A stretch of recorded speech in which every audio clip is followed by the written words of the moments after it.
How's it going, everyone? Security Unfiltered, Episode 9. Here we are. It's been a long week. Yes, we know we're a day behind on recording this, but look, we need to let loose. All right. I needed to go and drink with some friends yesterday. It was a need, not a want. Hey, I'll drink with friends every day if I could. That might be a problem. Hey, it's only a problem if we ain't having fun. But hey, if we all having fun, then we do what we got to do. But Yeah. long week, long week, definitely. Yeah, the whole month of March is just insane for me. It's crazy. I haven't even been keeping up my blog, which I need to fix. I'm gonna post some posts tomorrow on the blog. I mean, I got to. Yeah, I have a whole bunch of drafts. Right, I'm just creating titles and drafts right now, and I'm like, I'll find some time to really go ahead and actually, author the blogs. But at least I want to get those thoughts down and get some drafts going. Yeah, well, your background is creative writing. Like you write for fun. Like this is Well, a fun activity for you. it is, but then at the same time, it's kind of like, you want to figure out what the proper tone is when you want to Hmm. write a particular article. And sometimes it's like, well, do I want to make it where it's more, fun, or do I actually want to make it where it's more like academic slash, like professional, quote unquote.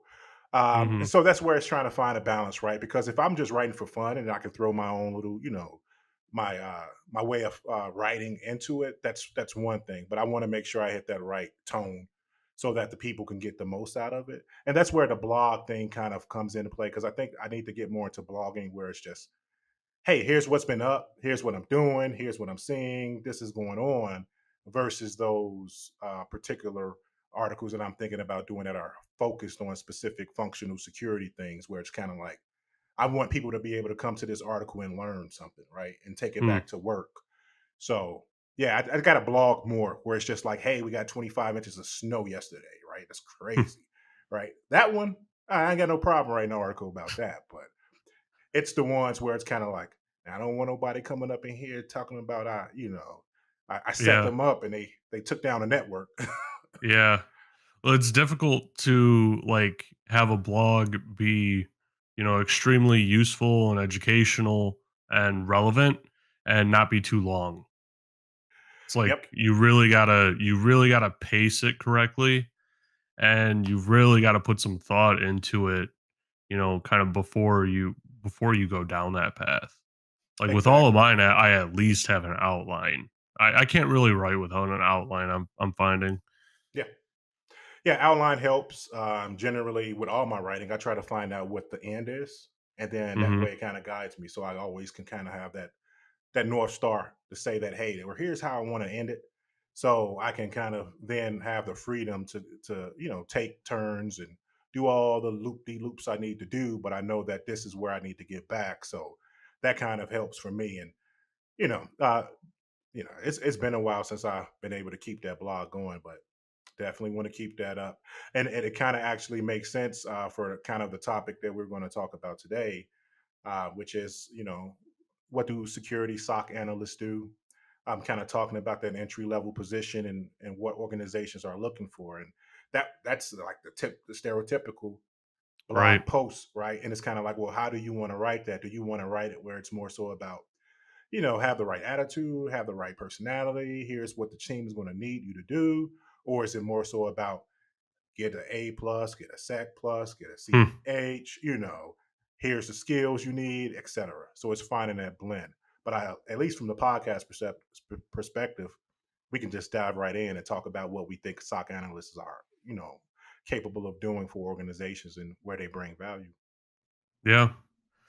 Yeah. I think that they're really valuable. I mean, they're the guys with the eyes on the glass, right? That are interpreting the different logs and alerts and, you know, calling bullshit on some alerts and, doing like fact finding on others and making sure that they're genuine alerts and tuning the tools properly, you know.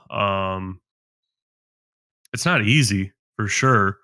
I haven't been a SOC analyst, uh, but I know a lot of them. I've worked at companies that have full SOCs built out, and there's nothing but like 25 guys in there 24/7 every day of the week that are just monitoring stuff. Like I had I at one of the companies, I had like maybe just started. It was like my first 30 days in, and we had our own SOC, and I had I had some extension in Chrome that I used like once during my masters. It was like Sputnik or something like that, Yeah. where it like, it'll scan a network for you automatically and all this other stuff, right? And so it was very useful for what I was using it on for the project. And I had it like it installed it automatically when I downloaded Chrome, at this company. and and they immediately like they didn't even ping me. They walked right over to me and they were like, "Hey, it looks like you're scanning our network." And I'm Yeah. like, "Why would I be doing that? Like, you can look at my computer. Like, take my computer. Like, just take it."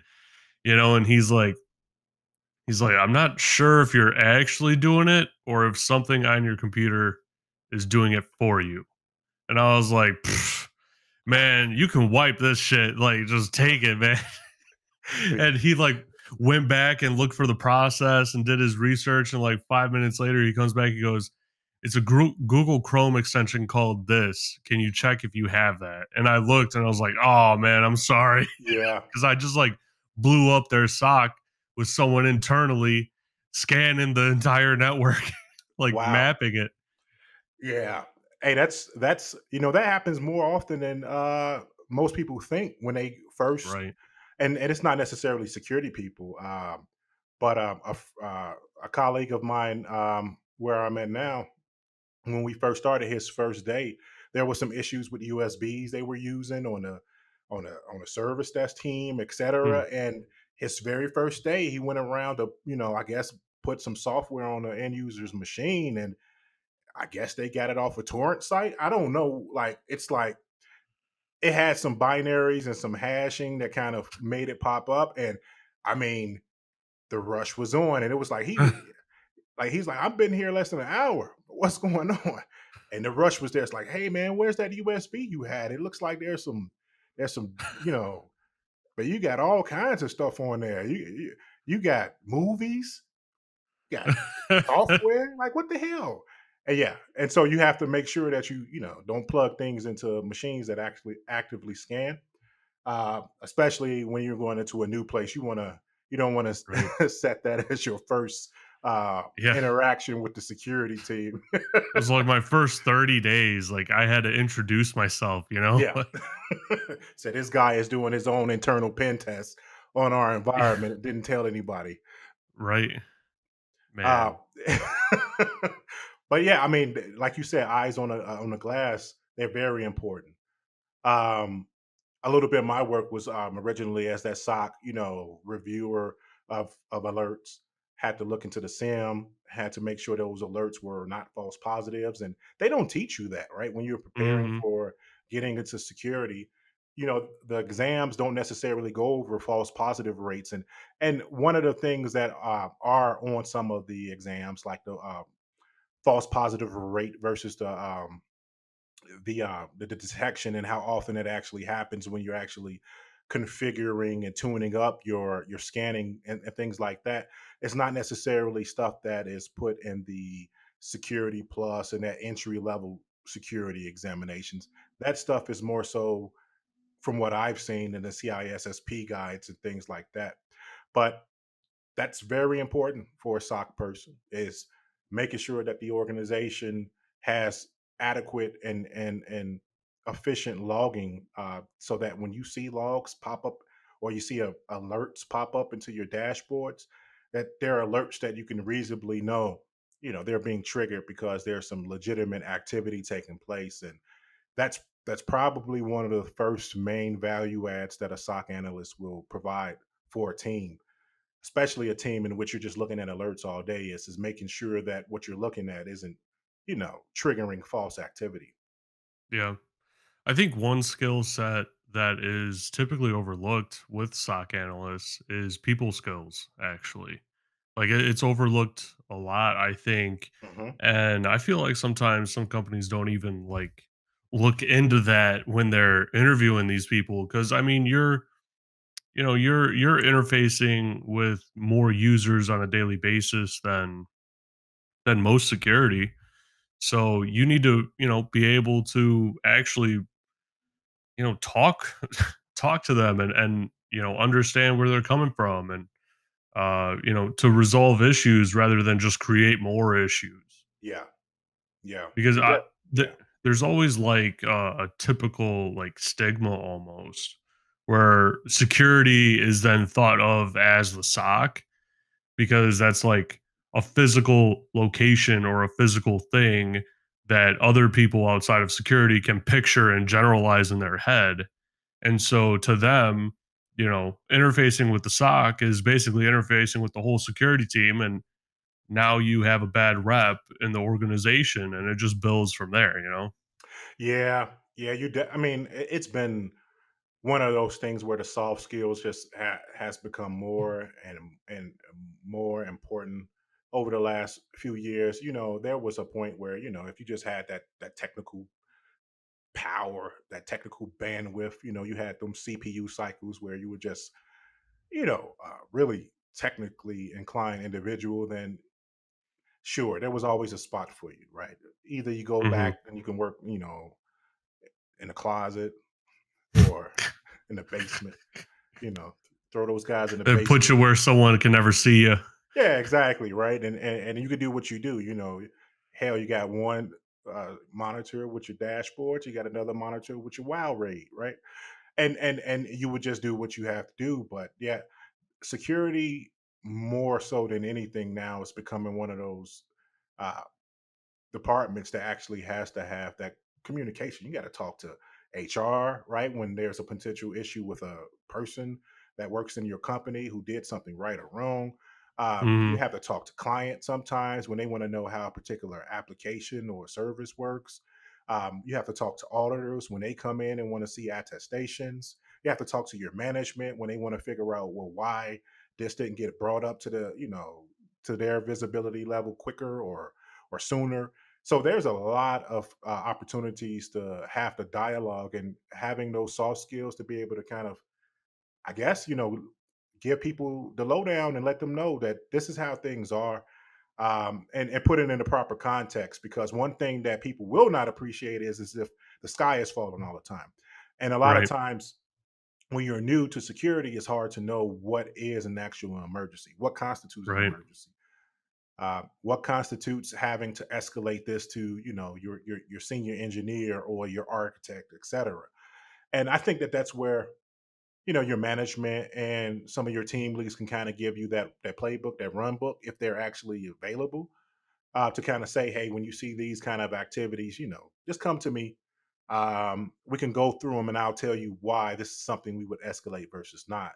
But you still need to have some kind of communication chops when it comes to being able to talk to other people, because a lot of times when you come around when security is involved, that stress level of any engagement increases, just period. That's just what it is. A lot of It times, doubles. yeah, I mean, a lot of times I remember walking to conference rooms, it'll be 4 or 5 of us, and we'll be walking past an area and they'll look up like, oh, what happened?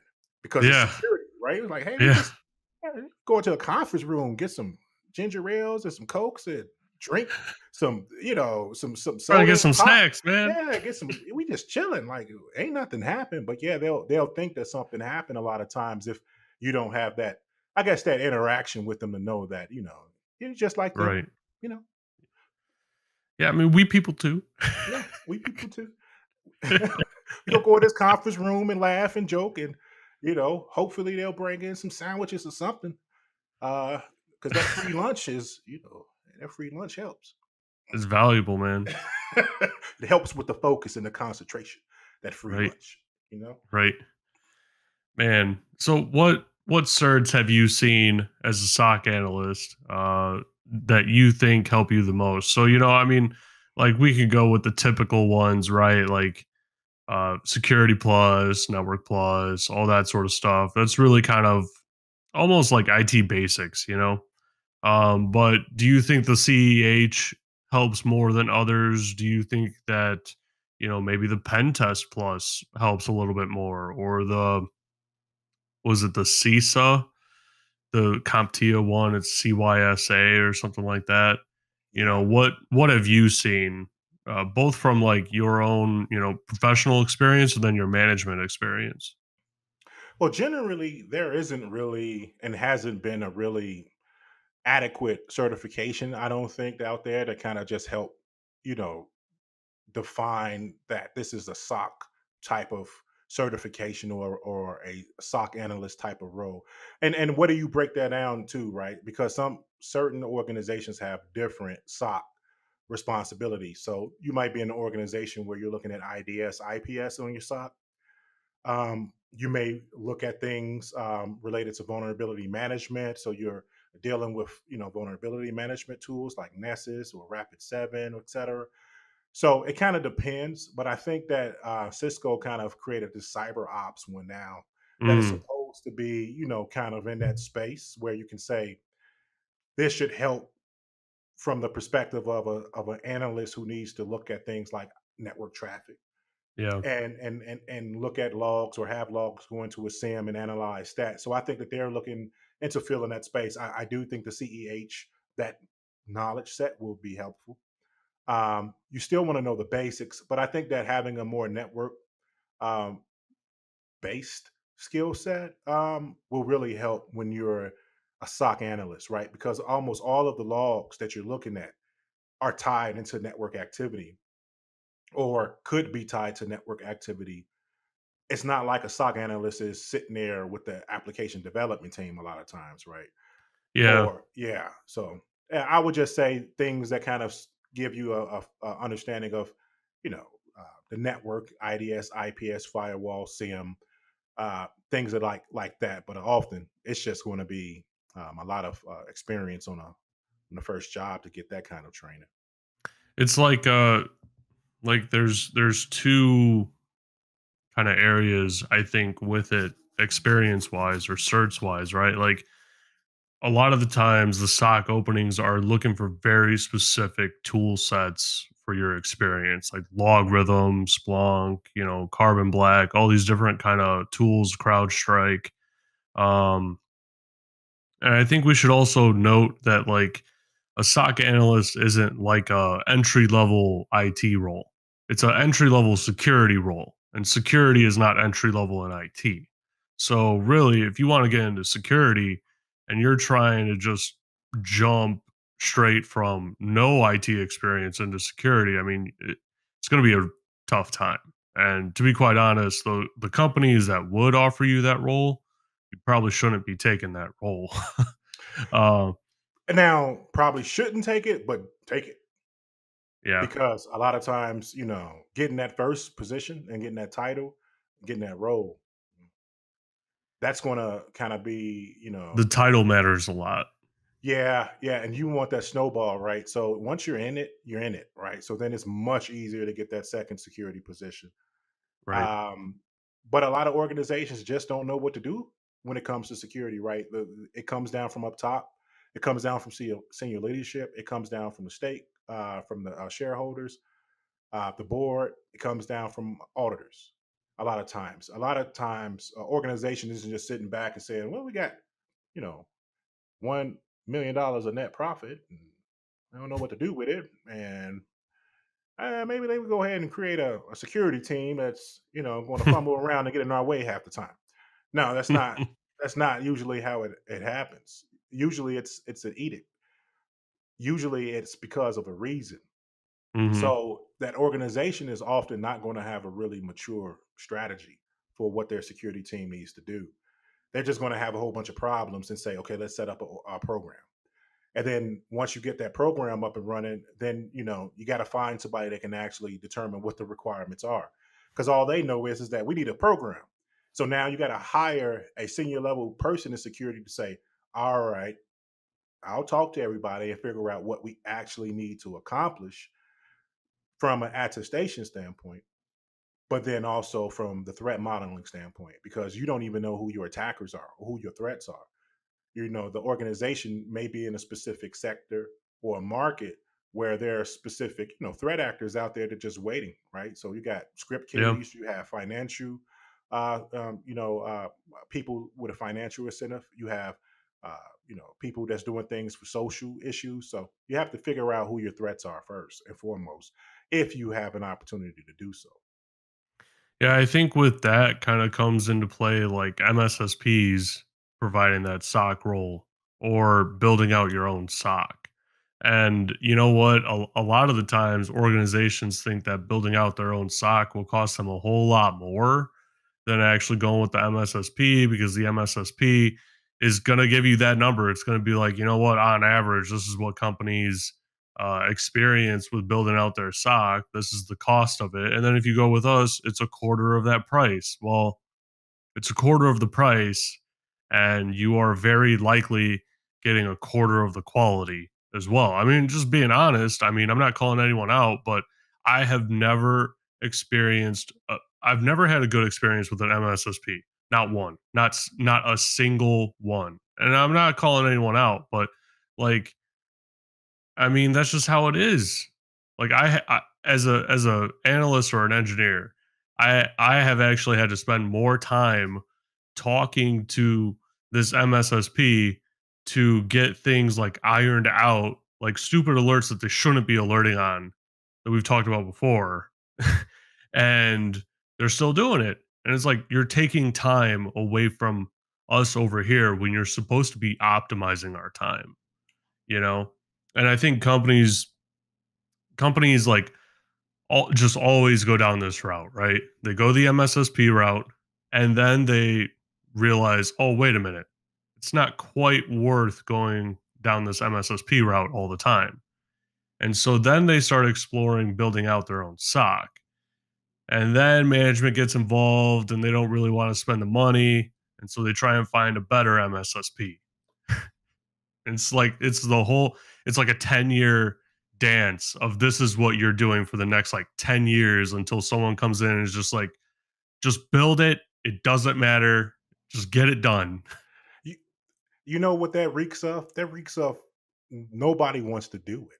Nobody wants to do the work, right? Right. Nobody really wants to do it. It's something that organizations need, and there's a big market for it.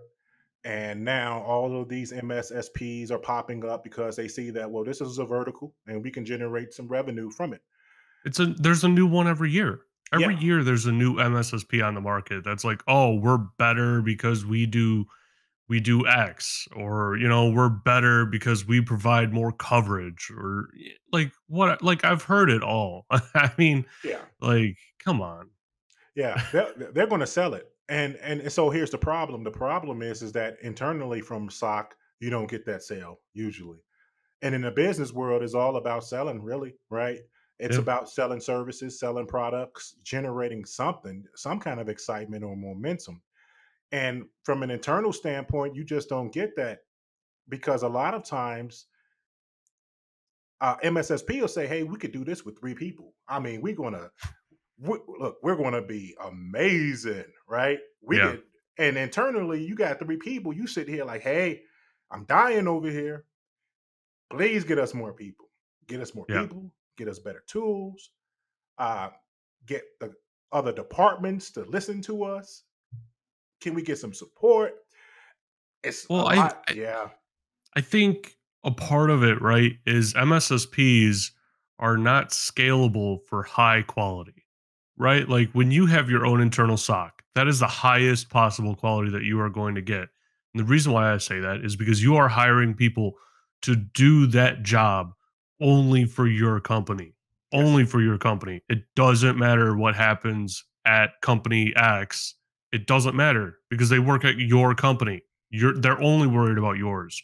With MSSPs, like I don't care what they tell me, like, oh yeah, you will have a dedicated, guy and this and that. It's like, well, he ain't on my payroll.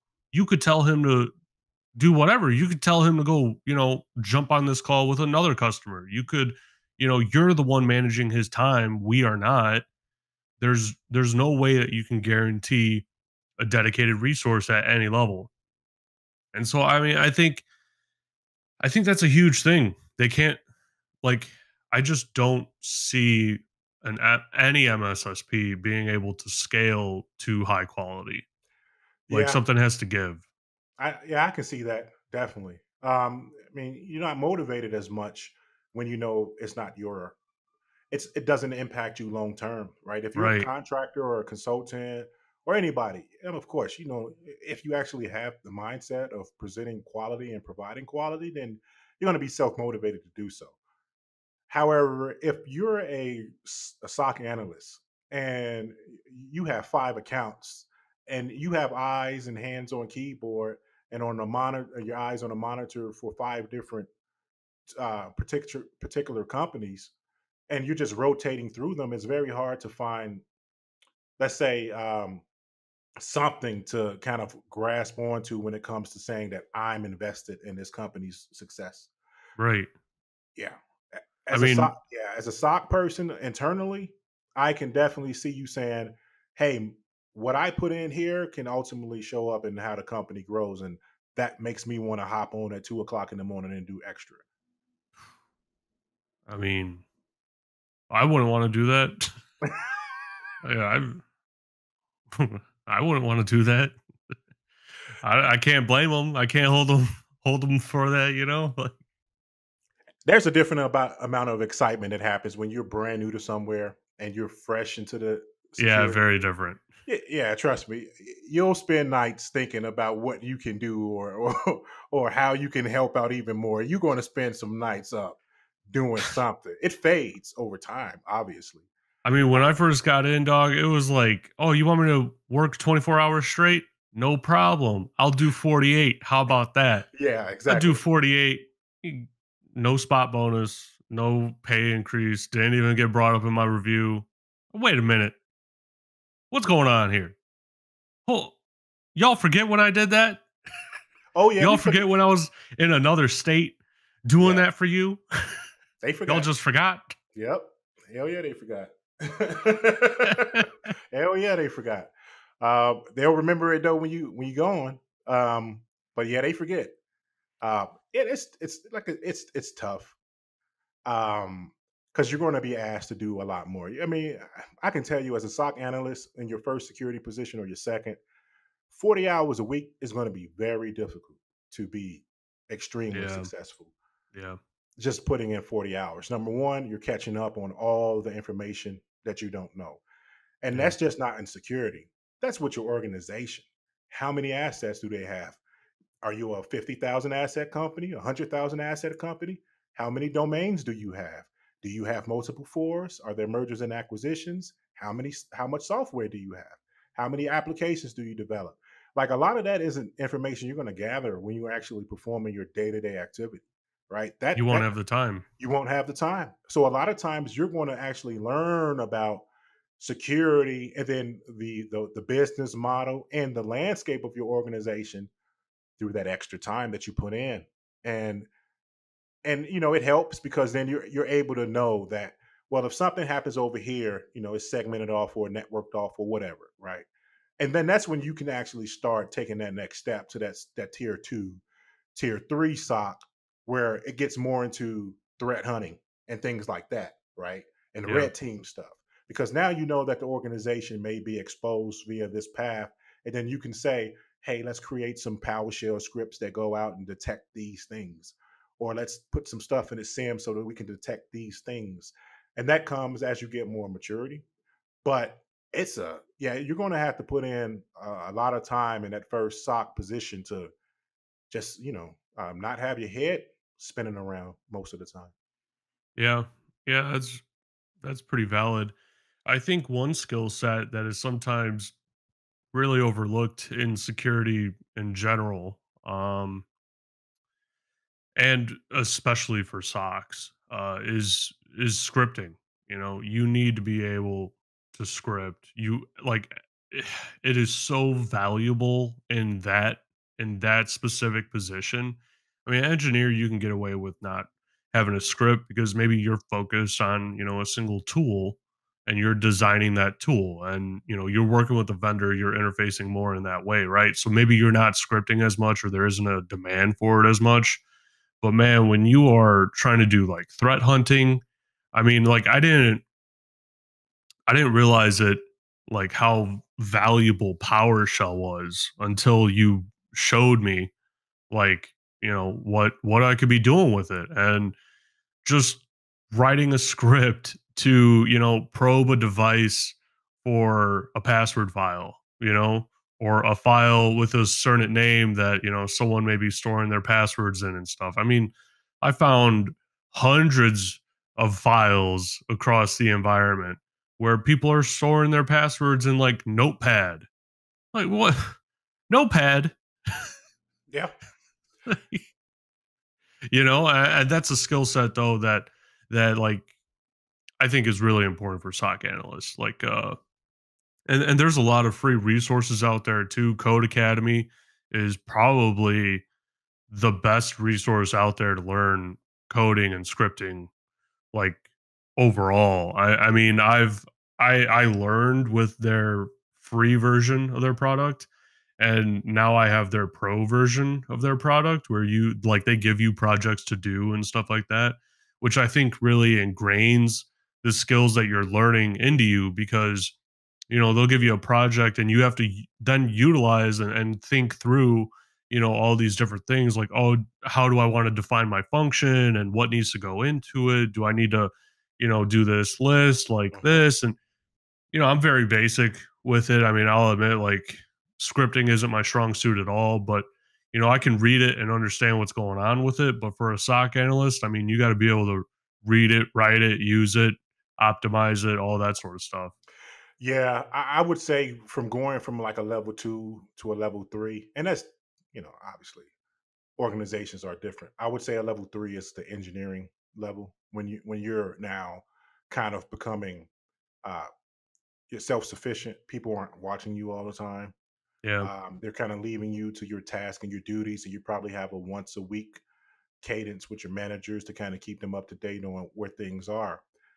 That scripting and learning scripting saves you the absolute most time. It's probably going to be the most um, uh, it's probably the best skill set to learn that's going to increase your value exponentially going Hmm. from a level two to a level three. I know people who are, who've been in that level two, desktop, that senior desktop engineer, that range where it's just kind of like, well, yeah, you're not quite a senior to me if you can't script out what you do every day manually at a certain Yeah. point.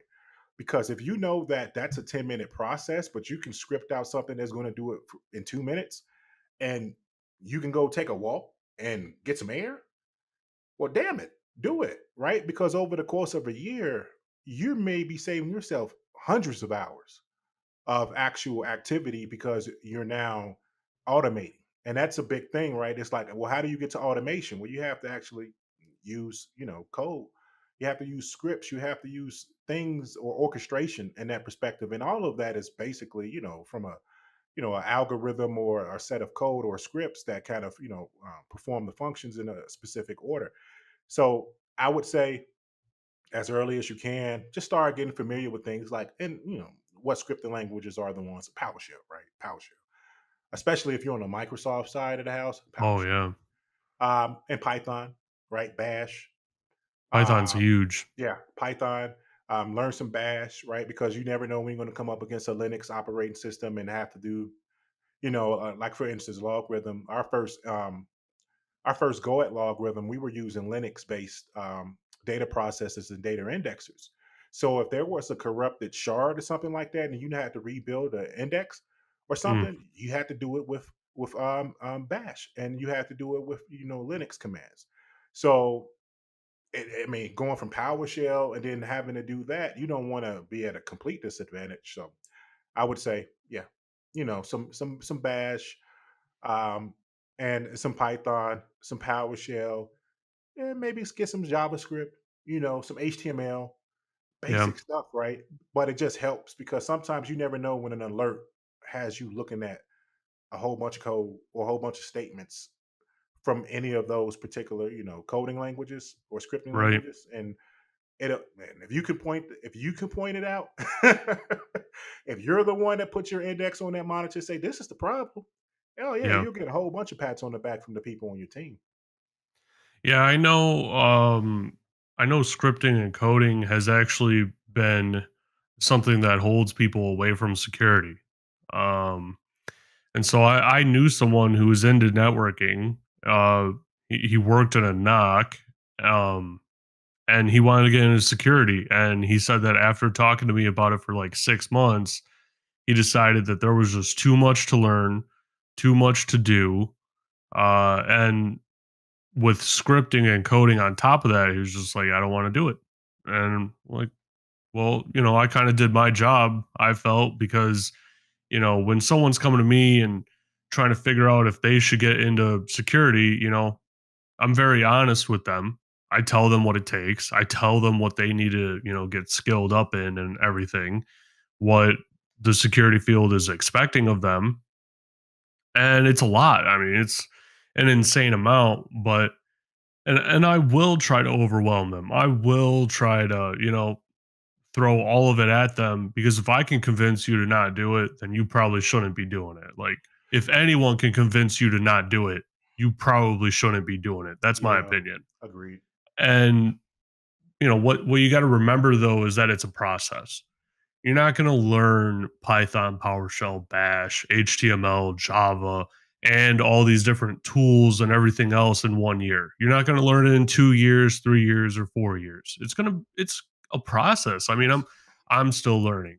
You've Yep. been in the field for way longer than me, and you're still learning. Yep. And we both have to brush up on our skills every single year. So like everything that I learned, 4 years ago, I'm still making sure that I know that stuff inside and out. And I'm still making sure that, I'm skilled enough in it to where, like, if I'm asked a very detailed question about it, that I can answer it in a very detailed manner.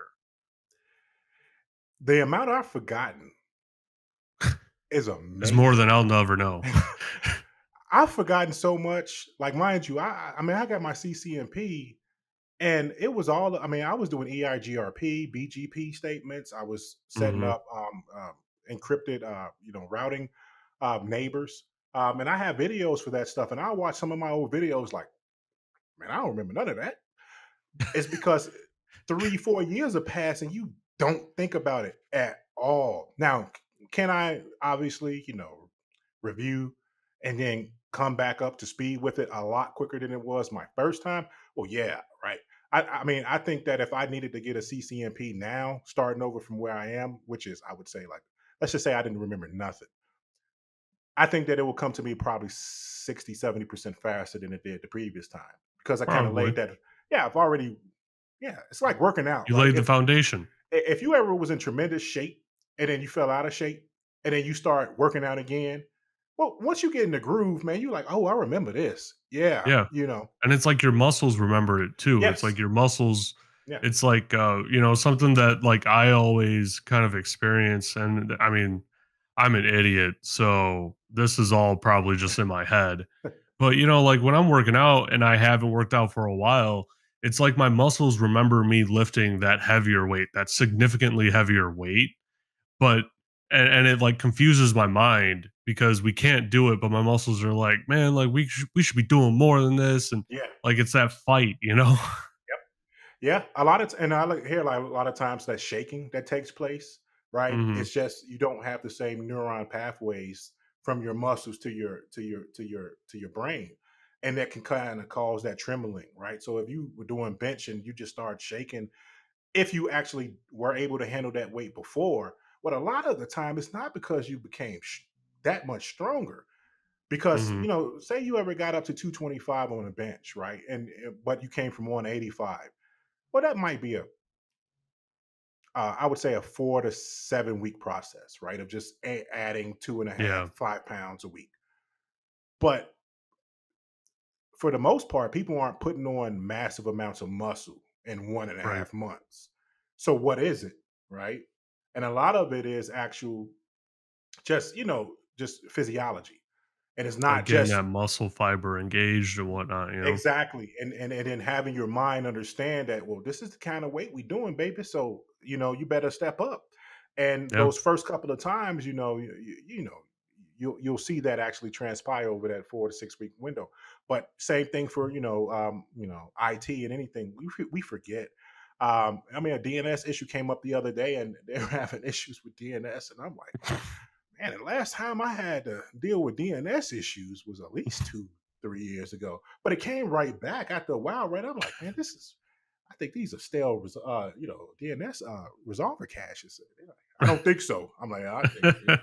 I think it is. But yeah, you're going to have to learn. And if you don't want to learn it, then this is not the right career for you. And Mhm. that's the thing, right? It's too much to learn. No, it's not too much to learn. This is a career. This Yeah. is going to be something that you could do probably until the day you die, or hopefully you retire and have many years to sit back and do what you want in Right. life. But as a career, you can do this 20, 30, 40 years. So there's going to be a lot to learn. That if you're not excited about the fact that you may be able to potentially take care of your family, fund your hobbies, fund your retirement, do a lot of those things with a skill set that's going to always be in demand more than likely, then hey, hey, go find something else. You know, I think something that we don't talk about enough in the industry, and I have to remind my students of it. You know, I do some side teaching and whatnot for different universities, and um, I have to remind them all the time that there's going to be so many times in your career, and especially in the beginning. It's going to be a lot more in the beginning where you don't know what the hell is going on. I mean, you don't know nothing and you feel like you're the only one that doesn't know what's going on. You couldn't tell someone what you learned yesterday. You couldn't tell someone what you learned a month ago. You don't know what you studied a month ago. Like you just don't understand it. You don't understand A to Z, right? And then someday it just clicks. Like you hear something or you're reading something that is still like more advanced down your path. Like you're not reading the same stuff every single day. Like you're kind of changing it up and building upon the material, right? And someday like it's just gonna click and you're gonna like feel that one thing, like you understand that one thing, and then it's all going to just like, oh, you know what? That's why these applications are deployed on this Linux server in this place. That's why I see these services and processes running like that because, this database doesn't clean out its cache properly Yeah. or whatever, right? Like, I mean, there was countless times when this happened to me in the beginning and I felt like I was the dumbest person in the world because I was reading the security plus, and I mean I just went through that entire book and didn't understand a damn thing, like nothing. And I was like, man, like I'm dumb. Like Yeah, I'm dumb, like yeah. I mean, when I first officially became an architect, like, and this happens, it happens often when you get into a new position, but yeah, for I sure. was scared as hell. I was like, "Oh crap, I'm an architect now. I don't I know can't what the even spell I architect. I don't even Fuck. know what the hell I'm supposed to be." And that's crazy, right? Because the thing is that you kind of know, you have an idea of what you want to be as an architect, but you actually don't know how to deliver value as an architect. And Yeah. so when you're given the title, and even though you've been prepping for it, you've been ready for it, people will know that you're going to be able to rise up to it. There's going to be a gap where it's like 5, 6, 7 months where you're just figuring out, well, what the hell does it really mean to be an architect? Because, well, you know, I'm hearing that the IT team is having an issue with, connecting the server to another server, and they want to bring me in because they got a question about a port. I'm like, is that an architect issue? Like, I don't know. Is that an architect issue? Like, you want to know if you can use a specific port? like, yeah, I What are don't we talking know. about right now? So, but yeah, you have to, but you have to figure out, right? What am I actually supposed to be doing? Am I just Mhm. supposed to be telling them that you need to be using SSH and not using, FTP, or are you supposed to be, actually helping the organization figure out how to standardize in their solutioning and putting in toll gates and asking the specific questions at specific times? And when you're learning all of this, it's so much information that you don't really have a plan. You have the knowledge or you have the information, but you don't have a plan. And it takes some time to figure out, well, how can I be a good architect? Because they say the imposter syndrome. You start feeling like an imposter. You're like, well, damn, I've made it here, but I don't know how to deliver on what an Mhm. architect should be, especially if there's not a senior architect there that can kind of say, oh no, we don't do that. We do Yeah. this, right? And so I had to learn from a lot of different books, a lot of different, research. Fortunately, I was able to go down to Security Congress for ISE Squared and validate a lot of the concepts I had been theorizing myself with the security architecture group that was there. And it was like, okay, I'm good. I'm on the right path. I'm on the right path. Okay, I'm not doing a disservice to this position. And then Right. from there, you can actually ramp it up and you say, well, here's the way that we want to do it. And thank God, TOGAF has what they have, and SAPSA have what they have. And there's a lot of different security architecture frameworks out there. And I studied them all. And I was just trying to figure out, okay, when my organization asked me to get involved, what should I be telling them is a consequence of getting me involved? Right. Because I just don't want to get pulled in and have to say, hey, all right, XYZ, game over. I need to actually help guide them into a way of behaving or operating that's going to be conducive, because if I'm not here, it shouldn't go back to the ad hoc way it was before. You have to establish a standard and a framework. And that's what I did as a security architect. I tried to establish standards and frameworks for how we would go about assessing a potential solution and what information we would get from the business so that we knew that, well, here's your legal requirements, here's your, your timing requirements, here's your data sets, here's the people you want to interface with. I need all that information up front. But I was scared, always scared, like entering a new position and it's a big change. Yeah. Yeah. But it should drive you, right? It should make you say, I need to get get my study in and make sure I'm refined in my processes, because I don't want to feel like an imposter when I've been working hard to get to a place, right? I want to feel that I belong, and you got to put in your work. Yeah. So a lot of the times with SOC analyst positions and roles, they're typically looking for people with skill sets, with specific tools. So how do you kind of get around that when breaking into that career line, right? So like there's different. So I go about it two different ways.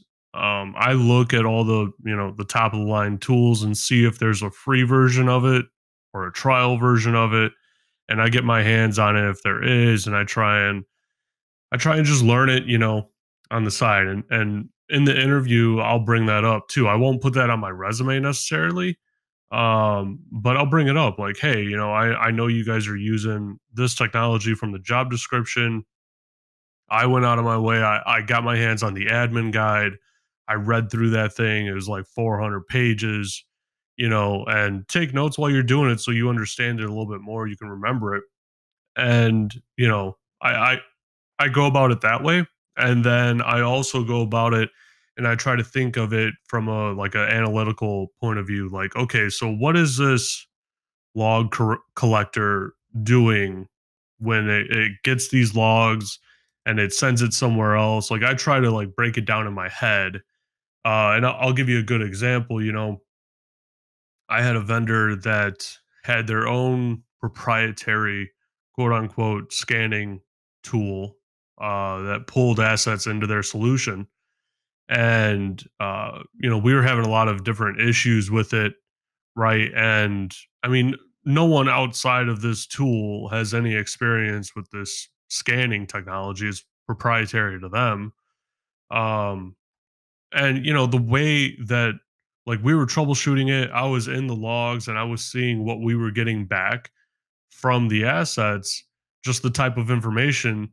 And I talked to their architect. I just turned to their architect and I was like, "Hey, are you guys doing this Nmap scan with like these specific operators on it, and you know, taking that information and then doing these other manipulations with it?" And he's like, "Yeah, that's actually exactly what it's doing." He's like, "How'd you figure that out?" I was like, "I looked at the logs and saw what I was getting back from the assets, and I just know what kind of command and what kind of solutions do that, right?" Like a lot of these tools, they're taking things like Nmap, which is a open source solution Mhm. that scans networks and assets, right? They're just taking that and adding their own operators and flavors onto it, right? Like, but it's the same sort of foundational knowledge, right? So if I know how Nmap works and I know what I'm going to get from Nmap, well, then I kind of know what Nessus is doing necessarily, or Qualys, or some of these other Rapid 7 maybe, like I have a good starting point. And that's the point. If you can convey that to the hiring manager, like, yeah, guess what? I haven't used Nessus, the professional license. Yeah, it costs like $1,500 a pop, and I'm not spending that money. I make 50K a year right now, but I got the free version of it and I scan my network and I see the results that I'm coming in, and I patch based on that in my own network, in my own lab, because Nessus does have a free version. And you know what? Guess what? Like Qualys and Rapid 7, they're not very different from each other in terms of like the underlying technology sometimes that's actually doing those scans. And so you can understand, like, oh, when I hit scan on this, it's going to tax the system in this way. And so maybe that's best to do it after hours. You got to abstract it out and keep that in mind when you're interviewing. I think that that's really helpful, because if you can provide that abstraction, it shows me that you're very eager to learn, that you're really putting your effort forth to do this stuff and to get into it, and you'll be rewarded for it. Yeah, I couldn't agree more. You know, there's a site you can. I need to remember the name of it, and we'll put it in the links at the end. But you can do a search on like the top 100 open source security tools, and it'll take you to a site that have things like Nmap and Wireshark and Burp Suite and all that. And so there'll be pay versions sometimes of specific software, but that's feature based, right? It's about enabling features or new reports or support. Right. Right. But like Joe is saying, is that you need to lab. You need to lab. If you're going to get into IT, there's no reason why you shouldn't have spun up, I don't know the number, 50, 60, 70 different servers before you even had your first opportunity, right? Right. You need to image operating system. Back when I was getting started, it was Imaging XP. Um, Man, yeah, and it was that was a long actually, time ago. hey, it was actually Windows 2000 and all that stuff too. I had Windows NT, but I wasn't really into computers like that until Windows XP really came around. So, like I said, for me, it was 1999, 2000 when I got into it. But yeah, go to those sites, spin up some machines, spin up some virtual machines, some servers, uh, Windows Core, right, where it doesn't even have a GUI, right? Spin it up with PowerShell commands and parameters that automatically kind of provision out the machines in a specific configuration in terms of Right. cores and processes and storage. Do all of that. Wireshark. Like look at your convergence when you're doing networking and you're learning routing and switching, and you want to make sure that STP is converging and all of that. But look at those packets and see what they look like when you're doing specific things, or when you're attacking a um a honeypot, right? So if you're going to be on the SOC and you want to understand how threats may look inside your organization when somebody's attacking you, well, set up that honeypot and then attack it, and then capture those packets and see that these flags were changed. See that Yeah. this is going to come in this way and it's going to look like this, and then that way you could put in an alert. But yeah, I definitely agree. The hackers playbooks, right? They'll Oh tell you yeah. about a whole bunch of different tools to go ahead and download and install. And they're all open source. that you can go ahead and install to get your or you get Metasploit.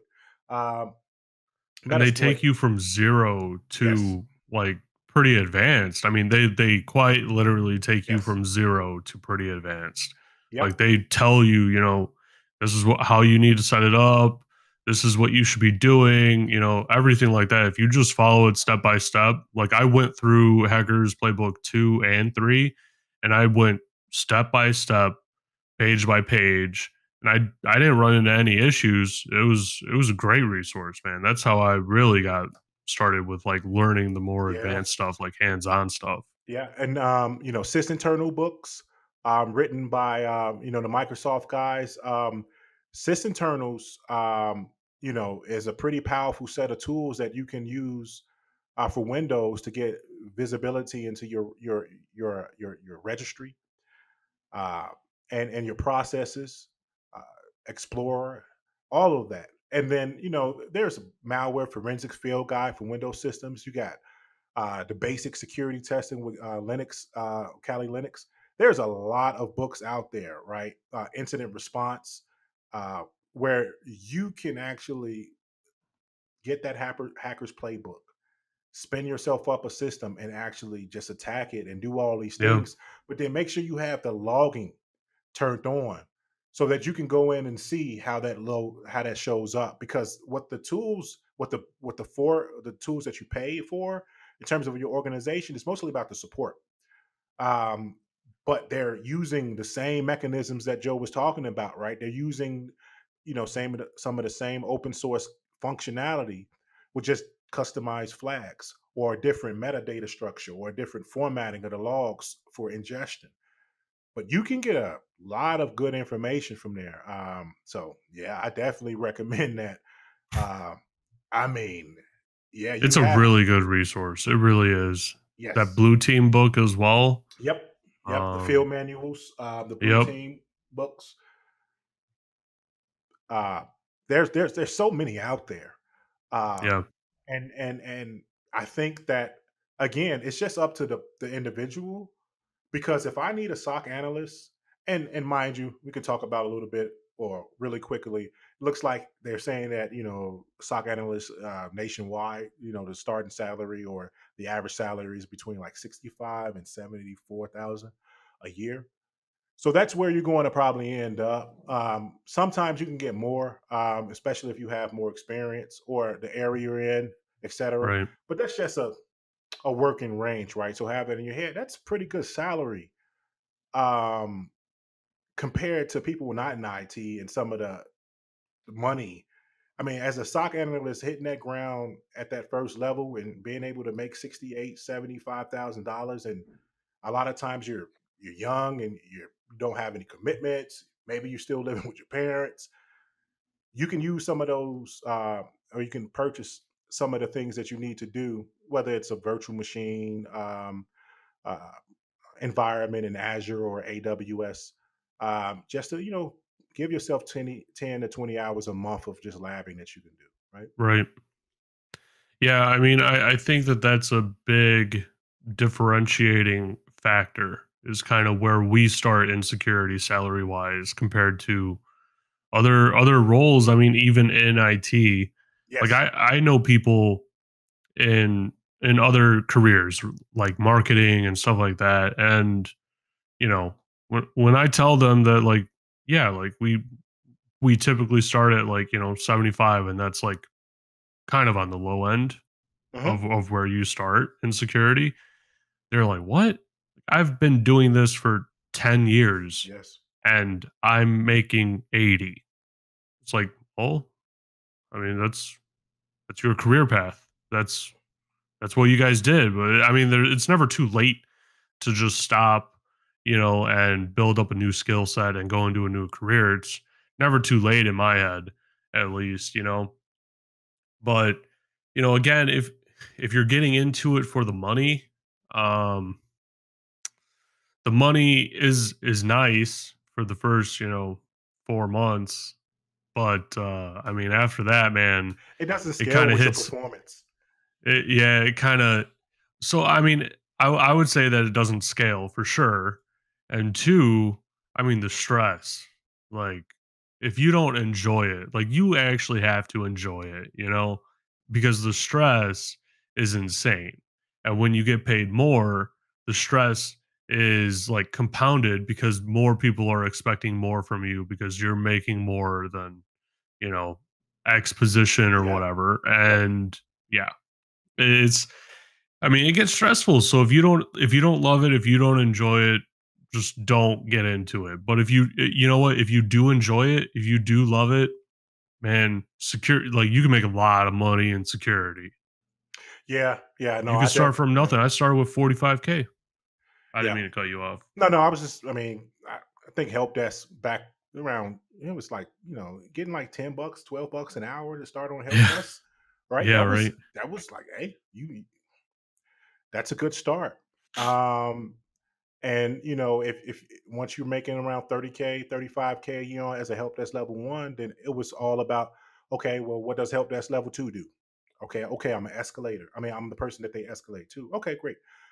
Some places have a help desk level three, right? And Yeah. and they're in a low or the mid 40s, upper 40s. Uh, Making 50K on the help desk was not that common. When you You will either, lead. yeah, you're a lead, right? And you starting to talk system administrator money. And my first position as a network engineer, that's my title. It was $52,000 a year.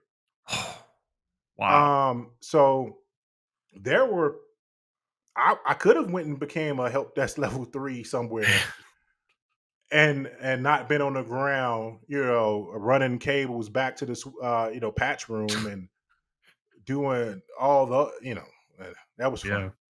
Yeah. But yeah, it's different. Different specialties make a little bit more, or a little bit less. So look that up. But yeah, like Joe said, if you are passionate about security, if you love to do it, then the sky's the limit. So at that point, it's just getting a plan and working it and just staying hungry. Yeah. Yeah, I agree. I mean, I think that we really nailed this topic. So before we close, just want to give you guys an update. So before we were doing two podcasts a week, we do one on Wednesday and one on Saturday. But our schedules got a little bit crazy, and really what we want to do is dial in the quality. So we want to provide you guys higher quality podcasts before we, start ramping up production, right? So we don't want to drop in production or quality. We don't want to drop in quality and sacrifice that for more episodes, right? Like that's not a good idea. It's not what we want. We're here to give you guys the best possible quality content because you're not going to get it anywhere else. You just simply won't. Um, and so we're moving from two times a week to just recording on Saturday, and we post it typically on Saturday or Sunday. Like we typically do. And eventually, when our schedules die down a little bit, when we have our, you know, uh, I don't want to call it production schedule, but I mean, that's kind of what it is. Like, for the YouTube guys, we have to throw our video into Adobe and make some adjustments to it, like, and that takes time. And we're not video editors, we're Right. security people. Like I installed Adobe for the first time a couple weeks ago. You know what I mean? Like so we're figuring it out, so you can expect from us right now one day a week where we're going to be posting the podcast. We're going to be bringing on more guests. We have more guests lined up. We're going to be going on podcasts. So stay tuned to all of our blogs. We post on LinkedIn. Please feel free to connect with us on LinkedIn. We love that sort of stuff, you know. Um, and I mean, there's a lot of stuff that's coming up. I mean, you guys don't know about the guest speaker that we're going to be having on pretty soon, and you guys don't know the podcast that we're about to be going on. I mean, that's some pretty exciting stuff that you guys will be finding out in the future here, and we want to just give you guys the best possible content quality that we can. And so we're going to one day a week for now. Yeah. Did I nail that or what? No, yeah, pretty good, right? And I think that again, everybody is going to be able to benefit because we'll up the quality and we'll make it that we can, put things out there in, shorter formats. different formats. Maybe we have highlights. Maybe we have compilations. Hell, maybe we have Yeah. a blooper reel, right? I don't know. I mean, hell, Blooper whatever you reel. got, maybe whatever you guys want. The heat, right? Maybe we do that post podcast where it's it's really we turn the heat up and we really get Yeah. into it. So We start. Yeah. That'll be a different story. yep, Oh well. uncensored for real, right? Yeah. Right. All right. Well, thank you guys. Thank you for staying along with us for this long. Your support. I say it every episode. Your support is growing. You guys are crazy. Some of you guys have been, you know, donating to us or tipping us. And just so everyone knows, whenever we get anything from you guys, a tip, whatever, it's going straight into us, getting better quality. Right. We're not taking that and going and buying a new TV or something, right? Like we're taking that and it's like, oh, I can upgrade my mic so I can provide better quality to you guys. Right, And so, we really appreciate it. That support is something that we didn't expect that at all. And we still don't. So, thank you guys. That is all that we have for today. Hope you guys really enjoyed it. Please stick around and stay posted on our blogs and all of the updates that we have coming. Thanks, guys. See ya.